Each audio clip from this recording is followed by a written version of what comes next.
जय मसीह की। यीशु मसीह के नाम से मैं आप सबों का स्वागत करती हूँ। प्यारे भाइयों बहनों, आज हमारे मनन करने का विषय है पवित्र आत्मा के 9 फल और पवित्र आत्मा के 9 वरदान क्या हैं। पवित्र आत्मा परमेश्वर का तीसरा जन है। पवित्र आत्मा जिसके सामर्थ्य से पूरी सृष्टि थमी है, पूरा ब्रह्मांड उसके ही अनुशासन से कार्य कर रही है। पवित्र आत्मा ही परमेश्वर का वह सामर्थ्य है जिसके द्वारा हम सब परमेश्वर के अधीन होते हैं। पवित्र आत्मा के सामर्थ्य से के द्वारा ही हमारे तुच्छ शरीर का रूपांतरण होगा। हम फिलिपियों अध्याय 3 का 21 में पढ़ते हैं, प्रभु यीशु जिस सामर्थ्य द्वारा सब कुछ अपने अधीन कर सकते हैं, उसी के द्वारा वह हमारे तुच्छ शरीर का रूपांतरण करेंगे और उसे अपने महिमामय शरीर के अनुरूप बना देंगे।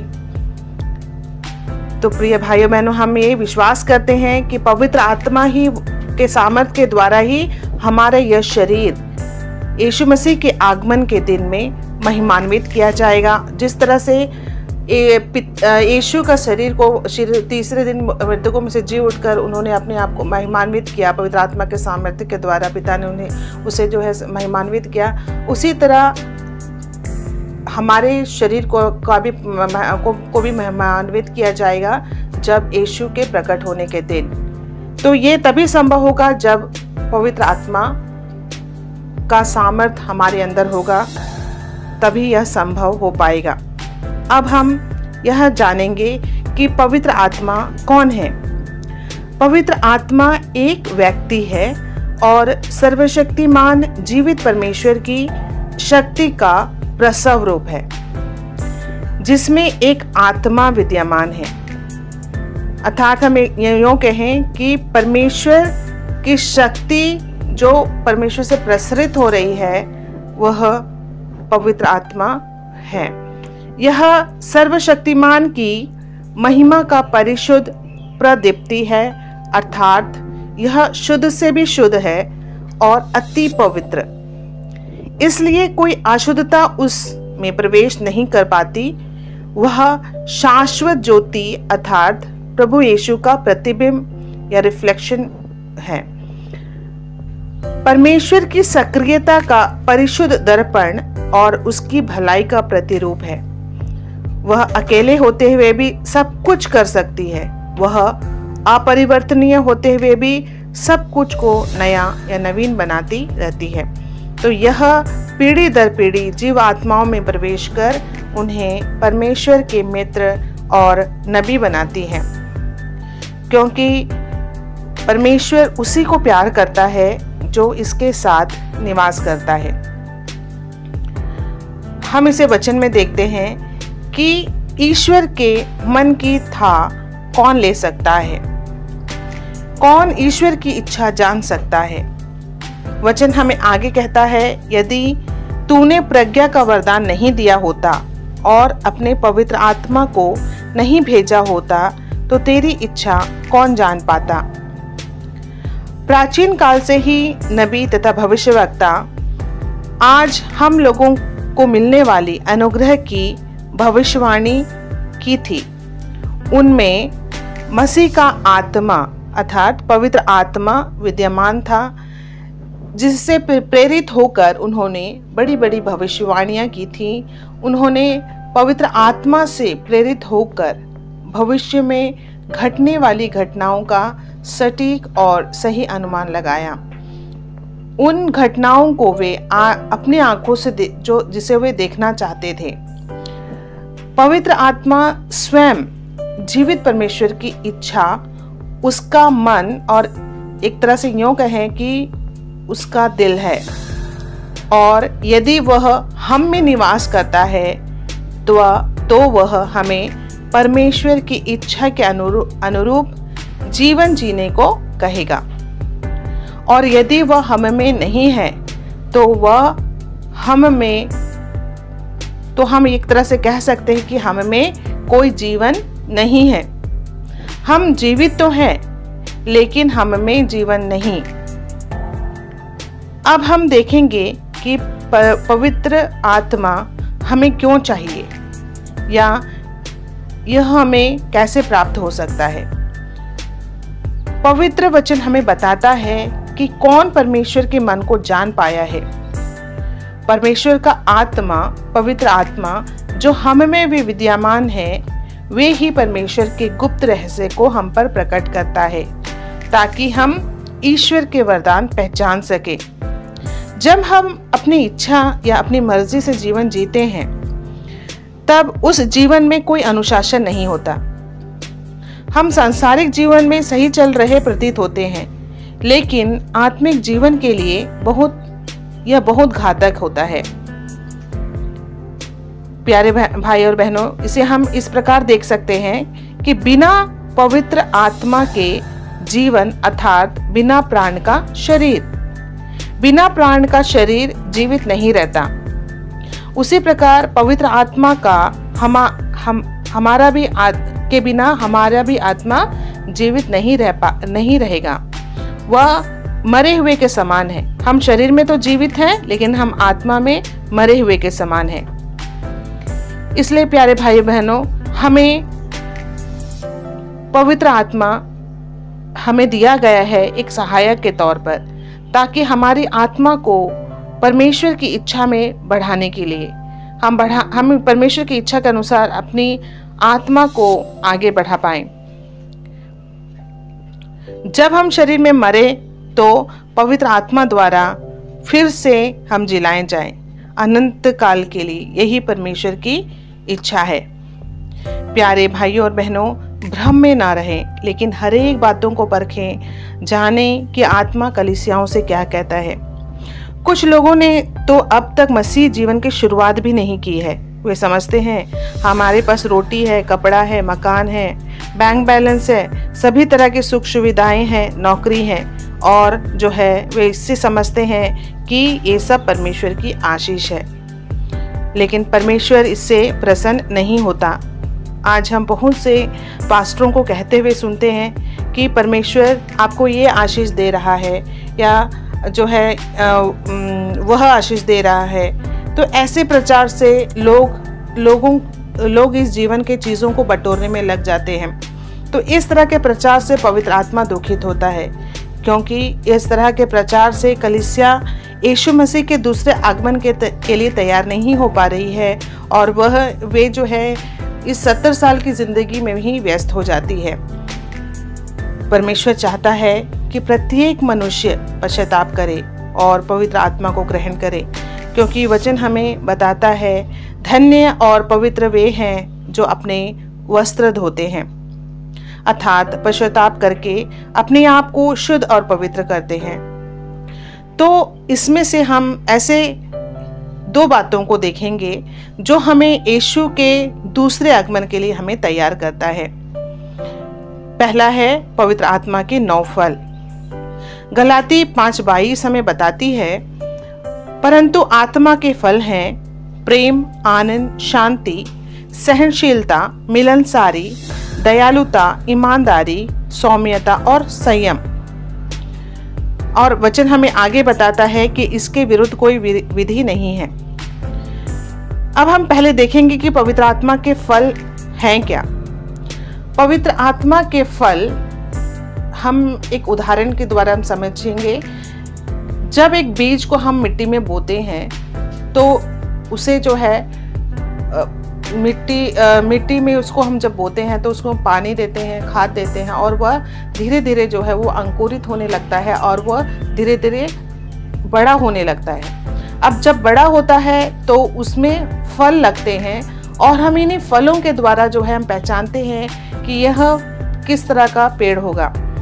प्यारे भाई बहनों, इसी तरह से पवित्र आत्मा का कार्य भी है कि पवित्र आत्मा के 9 फल जो है मनुष्य के लिए दिए गए हैं। इन 9 फलों को हमें बढ़ाना है, इन 9 फलों को अपने जीवन में हमें लाना है। जैसे हम पवित्र आत्मा को अपने जीवन में आमंत्रित कर लिए, वो एक बीज के समान है और इसको हमें बड़ा करना है। अपने जीवन में इसे जो है हमें बड़ा करना है, और जो है इनको बड़ा करने के बाद में जो फल इनमें हम लोग दिखाई देना है तो लोगों को, समाज को दिखाई देगा, और इन्हीं फलों के द्वारा परमेश्वर हमें पहचानेगा कि हम उसके हैं या नहीं। अर्थात आपके पास पवित्र आत्मा के 9 फल हैं और इन फलों को ही आप अपने जीवन में उत्पन्न कर रहे हैं, तो समझ लीजिए कि आपके माथे पर परमेश्वर की मोहर लग गई है। और हम लोग जानते हैं कि अंतिम समय में पवित्र आत्मा की ही मोहर जो है हमें, परमेश्वर को जो है मोहर ही हमें जो है उसके आगमन, यीशु मसीह के आगमन में हमें जो है रूपांतरित करने वाला है। तो हमें इन्हीं 9 फलों को अपने जीवन में उत्पन्न करना चाहिए, क्योंकि इसी के द्वारा ही हमारा यह देह महिमान्वित किया जाएगा। क्योंकि एफिसियों की पुस्तक में हम लोग देखते हैं अध्याय 4 और उसके 30 में, वचन 30 में हमें बताता है कि पवित्र आत्मा ने मुक्ति के दिन के लिए आप लोगों पर अपनी मुहर लगा दी है, आप उसे दुख नहीं दे। मतलब परमेश्वर चाहता है कि आप लोग पवित्र आत्मा के सहायता से इस जीवन को जिए और उसके जितने फल हैं उनके अनुसार जो है अपने आप को जो है अपने जीवन को जो है ढालें, और पवित्र आत्मा के 9 फलों के द्वारा ही आप अपने जीवन को जिए। तो इससे जो है आपको परमेश्वर का मोहर आपको मिल जाता है। यहाँ पर वचन हमें बताता है कि मुक्ति के दिन के लिए मुहर लगा दी गई है। तो प्रिय भाइयों और बहनों, यदि आप चाहते हैं कि आप मुक्ति पाएं, इस शरीर का मुक्ति हो और शरीर रूपांतरण हो, तो हमें पवित्र आत्मा के 9 फलों को अपने जीवन में उत्पन्न करना ही होगा। इस प्रकार वचन हमें फिर याद दिलाता है कि आप लोग सब प्रकार की कटुता, उत्तेजना, क्रोध, लड़ाई झगड़ा, परनिंदा और हर तरह की बुराई को अपने यहाँ से दूर करें। जिस तरह ईश्वर ने मसीह के कारण आप लोगों को क्षमा कर दिया, उसी प्रकार आप भी सभी को क्षमा करके परमेश्वर से संयुक्त हो जाएं। क्योंकि यही बातें जो हमारे अंदर है हमारी आत्मा को दूषित करती है। जो भी कार्य हम इनके द्वारा, इन बताए गए जो है दूषण से करते हैं, तो वो हमारी आत्मा में छपती है, जो पवित्र आत्मा आने के लिए हमारी आत्मा में पवित्र आत्मा आने के लिए सबसे बड़ी बाधक है। और पवित्र आत्मा के फल को उत्पन्न करने से ये हमें रोकती है। तो इन्हें दूर करने का प्रयास हमें करना चाहिए। बिना पवित्र आत्मा के या बिना फलों को उत्पन्न किए हम पवित्रता के भागी नहीं बन सकते। पवित्र आत्मा का हमारे जीवन में उपस्थिति ही हमारे जीवन को पवित्र करता है, और इसके लिए हमें प्रतिदिन अपने जीवन को परखना चाहिए। परखते हुए जो है पवित्र आत्मा में, पवित्र वचन में जो दिए गए आज्ञाओं पर हमें चलने का प्रयास करना चाहिए।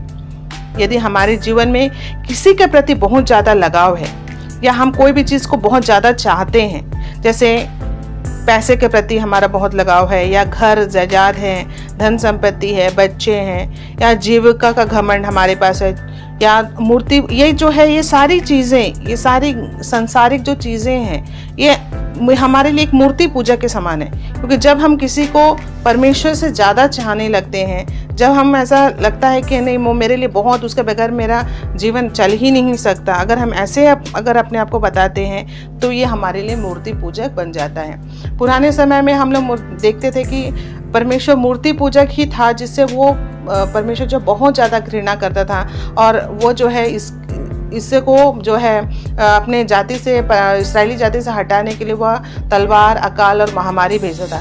इसी प्रकार अगर हम प्रकट रूप से तो मूर्ति पूजा नहीं कर रहे हैं, लेकिन अगर ये सब चीज़ें हमारे आत्मा में हैं, हमारे शरीर में हैं, सांसारिक चीज़ें, तो ये मूर्ति पूजक के समान है, जो पवित्र आत्मा के आने के लिए सबसे बड़ी बाधक है।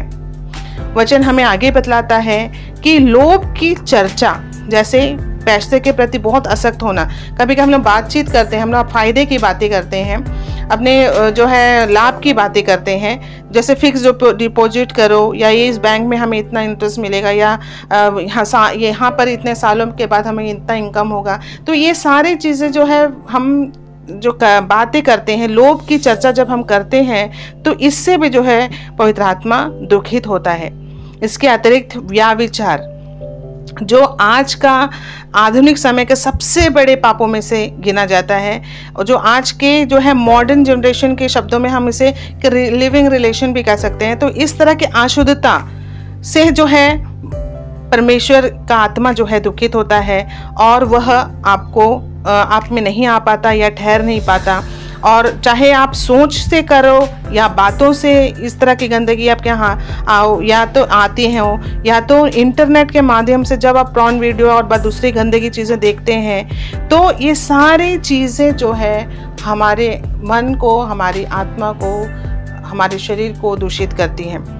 तो जो हमारी आत्मा को के लिए जो है हानिकारक है, और इस तरह से जो है परमेश्वर का आत्मा हम में बना नहीं रह पाता, क्योंकि पवित्र आत्मा हमारे आत्मा में निवास करता है।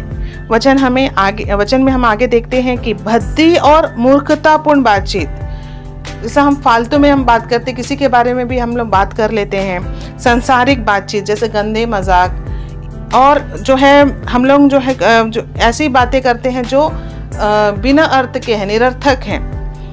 तो ऐसे जो है 70 साल के जीवन या 80 साल के हम लोग जो जीवन है उसको सुख में बनाने के लिए बहुत सारी चीज़ें हम लोग करते हैं। तो ये सारी बातें जो है आत्मा को अशुद्ध करती हैं। तो इन सब बातों से पवित्र जो है आत्मा हम में वास नहीं कर पाता या नहीं रह पाता, और वह इस प्रकार से जो है कि भाषा या शब्दों को सह नहीं पाता और वह दुखी होकर चला जाता है।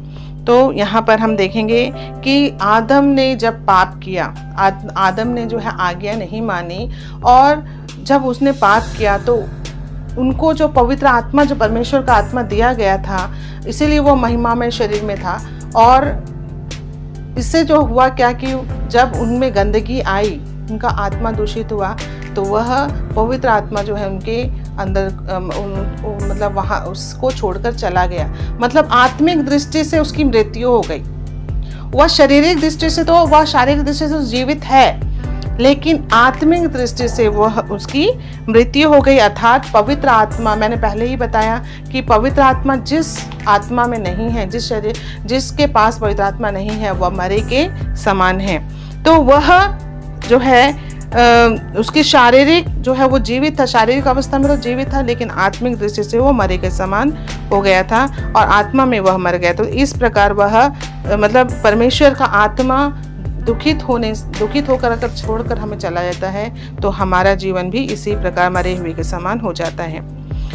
आज हम विचार करें, आज के समय में मनुष्य की सबसे बड़ी भूल क्या है?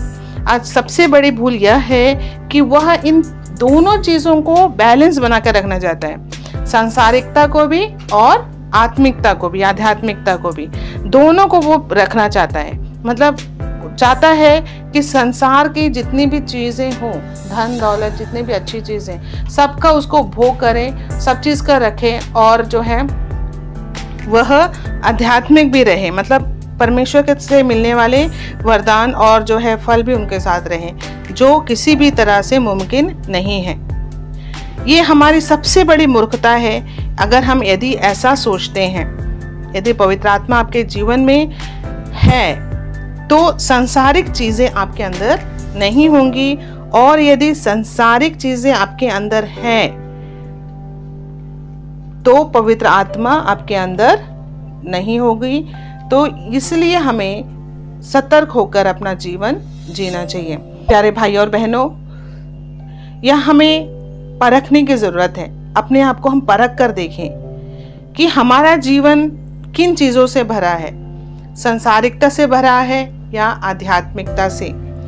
तो इस तरह से जो है हम अपना जीवन को परख कर अपने जो भी गलतियों को हम ठीक कर सकते हैं। दूसरा है पवित्र आत्मा का वरदान। हम लोगों ने देखा पवित्र आत्मा के 9 फल, अभी हम देखते हैं पवित्र आत्मा के 9 वरदान। पहला कुरिन्थी 12 का 7 से 11 तक में हम देखते हैं कि वचन हमें बताता है पवित्र आत्मा के वरदान क्या क्या है। पवित्र आत्मा के वरदान है प्रज्ञा, ज्ञान, विश्वास, चंगाई, चमत्कार, करने का, भविष्यवाणी करने का, भाषाएं बोलने का, आत्मा की परख करने का और भाषाओं की व्याख्या करने का। तो ये सारे जो है 9 वरदान या 9 गिफ्ट जो है परमेश्वर की तरफ से पवित्र आत्मा द्वारा हमें दिए जाते हैं, जिनके द्वारा परमेश्वर अपनी कलीसिया में अपनी उपस्थिति दिखाता है। हमें अच्छे तरह से समझना है कि 9 फल क्या है, 9 वरदान क्या है। पवित्र आत्मा के 9 फल मैंने बताया कि प्रेम, आनंद, शांति, मिलनसारी, दयालुता, सहनशीलता, सौम्यता, संयम। मतलब इन 9 फलों को अपने अंदर हमको बड़ा करना है।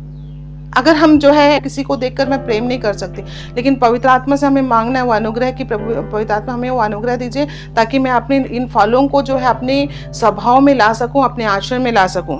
लेकिन वरदान जो है वो परमेश्वर की इच्छा के अनुसार जो है कलीसिया को दिया जाता है। 9 फल हमारा विकास करती है, लेकिन 9 वरदान कलीसिया की आत्मिक उन्नति करती है। अर्थात कलीसिया परमेश्वर के विश्वास में और दृढ़ बनती है। जब ये वरदान हम जो कलीसिया को प्राप्त होते हैं तो कलीसिया जो है वो परमेश्वर के विश्वास में दृढ़ बनती है। इन वरदानों से ही अन्य जाति, जो दूसरे जाति के लोग हैं, वो उनको ये सबूत मिलता है या प्रूफ मिलता है कि सच्चा परमेश्वर इनके साथ है और वे नवदीक्षित मसीह बनने के लिए कलीसिया से आकर जुड़ जाते हैं। और जो है परमेश्वर इसीलिए बोला है सारी सृष्टि को जाओ और सुसमाचार सुनाओ और उनके अपना चेला बनाओ।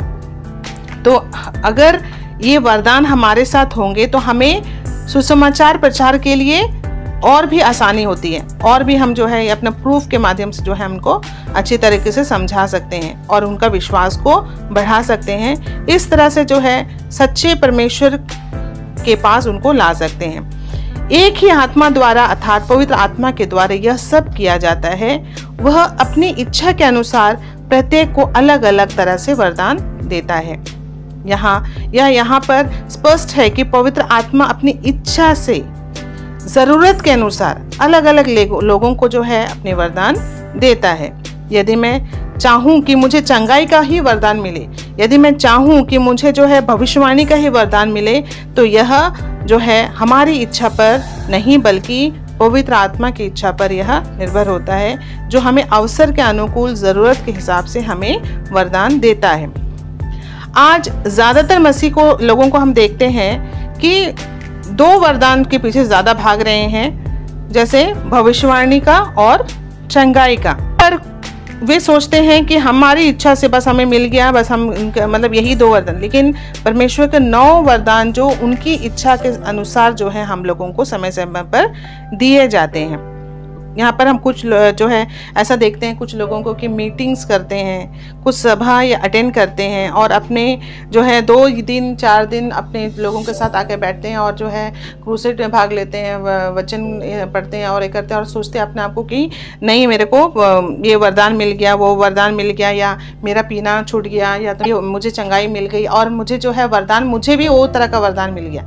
लेकिन ये सरासर गलत है और झूठ है, क्योंकि जब तक आप परमेश्वर के द्वारा चंगाई पा सकते हैं, अपने अनुग्रह के द्वारा आप जो है आपको जो है छुटकारा मिल सकता है, चंगाई मिल सकती है, आपके अंदर दुष्ट आत्मा है वो चले जा सकता है। लेकिन आपको भी अगर इन वरदानों की लालसा है, अगर आप भी अपने चाहते हैं कि हम भी जो है ऐसे कार्य करें तो हमें भी जो है वरदान दिए जाए, तो हमें पवित्र आत्मा के 9 फलों को हमें उपजाना ही पड़ेगा, अपने अंदर उत्पन्न करना ही पड़ेगा, तभी ये वरदान हमें प्राप्त हो सकते हैं। अन्य आत्मा के द्वारा वो चमत्कार भी बहुत लोग करते हैं या कर सकते हैं, तो हम इनकी परख जो है उनके फलों के द्वारा अर्थात पवित्र आत्मा के 9 फल जो आपको बताए गए हैं, तो उनसे हम कर सकते हैं। क्योंकि दुष्ट आत्माएं भी जो है पवित्र आत्मा के 9 फल उत्पन्न कभी नहीं कर सकते, क्योंकि बिना अपने आप को शुद्ध और पवित्र किए, बिना पश्चाताप किए और बिना पवित्र आत्मा के 9 फलों को उत्पन्न किए हमें वरदान प्राप्त नहीं हो सकते। अगर आप देखेंगे कि जो व्यक्ति जो है बहुत सारे चमत्कार दिखा रहा है, बहुत सारी जो है चिन्ह और चमत्कार दिखा रहा है, लेकिन उसमें पवित्र आत्मा का वरदान नहीं है और उसे जो है मुख्यतः जो है वचनों के हिसाब से वो उनका जीवन नहीं है। पवित्र आत्मा की जो आज्ञाओं के अनुसार उसका जीवन नहीं है। तो ऐसे में हमें समझ जाना चाहिए कि यह जो है अन्य आत्मा के द्वारा कर रहा है, दुष्ट आत्माओं के द्वारा कर रहा है। तो ऐसे लोगों से हमें सावधान रहना चाहिए। हमें सबसे पहले यह देखना है कि पवित्र आत्मा के 9 वरदान या गिफ्ट किसे दिया जाता है। ये वरदानों को हम एक तरह से गिफ्ट भी कह सकते हैं कि जब परमेश्वर खुश होता है पवित्र उनके जीवन से, तब यह वरदान हमें प्राप्त होते हैं, गिफ्ट हमें प्राप्त होते हैं। तो ये किनको दिया जा सकता है? अगर हम नॉर्मल लाइफ में देखें कि यदि मेरी जान पहचान मतलब व्यक्ति को ज़्यादा नहीं जानती, जिस व्यक्ति से मेरी ज़्यादा मैं परिचित नहीं हूँ, तो उसकी इच्छा या अनिच्छा के बारे में मैं क्या बता पाऊँगी। और जब जिस व्यक्ति को मैं जानती ही नहीं, तो उसे मैं डायरेक्ट जाकर कैसे और किस प्रकार का गिफ्ट दे सकती हूँ या देने की मैं सोच सकती हूँ। बिना परिचय या बिना परिचित के गिफ्ट देना या बिना जान पहचान के किसी को अपना मित्र बना लेना, यह एक तरह से मूर्खता ही होगी। इसी प्रकार सर्वशक्तिमान परमेश्वर भी तब तक हमें अपने वरदान नहीं दे सकता जब तक हम स्वयं प्रभु की आत्मा या पवित्र आत्मा को अपना मित्र ना बना लें। इसके लिए सर्वशक्तिमान परमेश्वर, उसके प्रिय पुत्र यीशु मसीहा और पवित्र आत्मा को हमें जानना आवश्यक है। पवित्र आत्मा को हमें अपने जीवन में सहभागी बनाना आवश्यक है, तभी जो है ये वरदान हमें प्राप्त हो सकते हैं। सहभागिता का अर्थ होता है बराबर का भाग देना।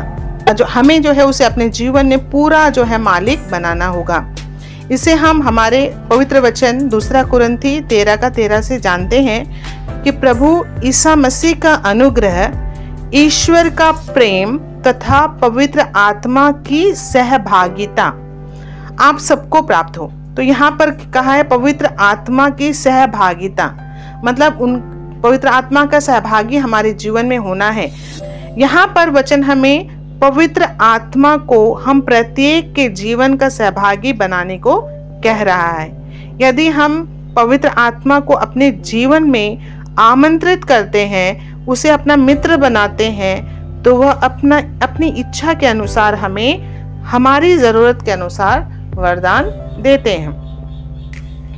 आज हम बहुत सारे पास्टर्स, एवेंजलिस्ट, प्रचारकों या अपोस्टल्स को हम लोग वरदानों का इस्तेमाल करते हुए देखते हैं। ये हमें भ्रमित ना करने पाए, बल्कि हम वचन के अनुसार परखें कि इन लोगों के जीवन में पवित्र आत्मा के 9 फल विद्यमान है या नहीं।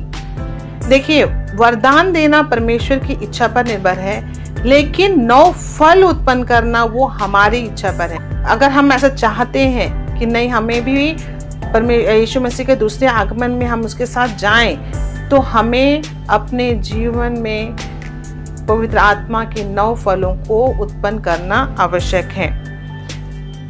हम 2 कुरिन्थी 11:14 और 15 वचन में हम देखते हैं, वचन हमें इस प्रकार बताता है कि स्वयं शैतान भी ज्योतिर्मय या महिमा में स्वर्गदूत का स्वांग रचता है, इसलिए उसके कार्यकर्ता भी सहज ही धर्म के सेवकों का स्वांग रचते हैं। स्वांग रचना, ढोंग करना। लेकिन हमें जो है यहाँ वचन हमें आगे कहता है कि उनकी जो अंतगति होती है वह आचरण, उनके आचरण के अनुसार होगी। इसलिए मत्ती 7:15 और 16 में हम देखते हैं कि हमें सावधान रहने को इसमें हमें चेताती है वचन, कि हमें आगाह करती है कि हम सावधान रहें कि झूठे नबियों से सावधान रहो। ये भेड़ों के वेश में तुम्हारे पास आते हैं, लेकिन वे भीतर से खूंखार भेड़िए हैं। उनके फलों से ही तुम उन्हें पहचान पाओगे। अर्थात फल, यही पवित्र आत्मा के फल, 9 फल, जिसको हम देखकर हम जो है जान सकते हैं कि ये व्यक्ति या ये पास्टर या ये एवेंजलिस्ट या ये जो परमेश्वर का वचन हमारे से बोल रहा है, चिन्ह चमत्कार दिखा रहा है, ये परमेश्वर की तरफ से है या वह जो है ज्योतिर्मय स्वर्गदूत या शैतान की तरफ से है। तो मसीह भाइयों और बहनों, आज हमें यह ध्यान देना है कि वरदान तो हमें परमेश्वर की इच्छा से अर्थात पवित्र आत्मा से प्राप्त होंगे, लेकिन इन वरदानों को लेने के लिए क्या हम में पवित्र आत्मा के 9 फल हैं? हमें इन वरदानों को लेने के लिए परमेश्वर के साथ एक आत्मा होना बहुत जरूरी है। पवित्र आत्मा के 9 फल जहां एक मनुष्य के संपूर्ण आत्मिक विकास के लिए आवश्यक है, वहीं पर पवित्र आत्मा के 9 वरदान कलीसिया के आत्मिक विकास के लिए आवश्यक हैं। इसलिए प्रिय भाई और बहनों, जब हम इन दिनों देखते हैं कि सारी भविष्यवाणियां लगभग पूरी हो चुकी हैं और यीशु मसीह का आगमन जहां बहुत शीघ्र होने पर है, ऐसे समय पर क्या हमें पवित्र आत्मा की मोहर है? हमें अपने आप को जांचने की, परखने की ज़रूरत है कि क्या आत्मा के 9 फल के अनुसार हम अपना जीवन व्यतीत कर रहे हैं, जो हमारे इस पापमय शरीर को महिमामय शरीर में बदलेगा। ये हमें आज विचार करने की आवश्यकता है, मनन करने की आवश्यकता है, जहाँ पर परमेश्वर ने एक बहुत बड़ा अभी एक हमारे लिए एक अनुग्रह दिया है कि इस दौरान हम लोग लॉकडाउन में हैं, अपने अधिकतर समय हम अपने घरों में रहते हैं, तो ये समय हमें एक दिया गया है, एक जो है एक समय दिया गया है कि हम अपने जीवन को एक बार फिर से मूल्यांकन करें, एक बार हम फिर से देखें कि क्या चीज़ ऐसा है जो मेरे मुक्ति में जो है अभी भी बाधक बना हुआ है, उसे अपने जीवन से हटाने का प्रयास करें। पवित्र आत्मा के इच्छा के अनुसार जीवन जीने का प्रयास करें। पवित्र आत्मा के 9 फलों को अपने जीवन में उत्पन्न करने का प्रयास करें। जब ये 9 फल आपके जीवन में होंगे तो पवित्र होंगे तो वरदान भी परमेश्वर की ओर से अपने आप आपको प्राप्त हो जाएंगे या आपको दे दिया जाएगा। तो प्यारे भाई बहनों, आपने इस समझा कि पवित्र आत्मा के 9 फल वरदानों से भी ज़्यादा ज़रूरत है। वरदान तो हमें परमेश्वर की इच्छा से मिल जाएंगे, लेकिन पवित्र आत्मा के 9 फल बहुत ही ज़रूरी है और इसी के बल पर हम दूसरे आगमन में, प्रभु के दूसरे आगमन के लिए तैयार हो सकते हैं। आइए हम प्रार्थना करें। हे पिता, हम आपका आदर करते हैं और आपको सम्मान देते हैं और आपके नाम को उठाते हैं। तूने ही हमें बनाया है और आत्मा के फलों से सजाया है। हे पिता, इस समय मैं सब सुनने वाले भाइयों और बहनों के लिए प्रार्थना करती हूँ कि उन्हें सच्चे पश्चाताप का मन दे, ताकि वे सच्चा पश्चाताप कर पवित्र आत्मा को पाएं और उसकी इच्छा के अनुसार अपना जीवन बिता पाएं। पवित्र आत्मा के 9 फलों को अपने जीवन में उत्पन्न कर पाएं तथा आपके राज्य के अधिकारी बन सकें। इन सब प्रार्थना को मैं हमारे उद्धारकर्ता यीशु मसीह के नाम से मांगती हूँ। इसे सुन और इसे पूरा कर। आमीन।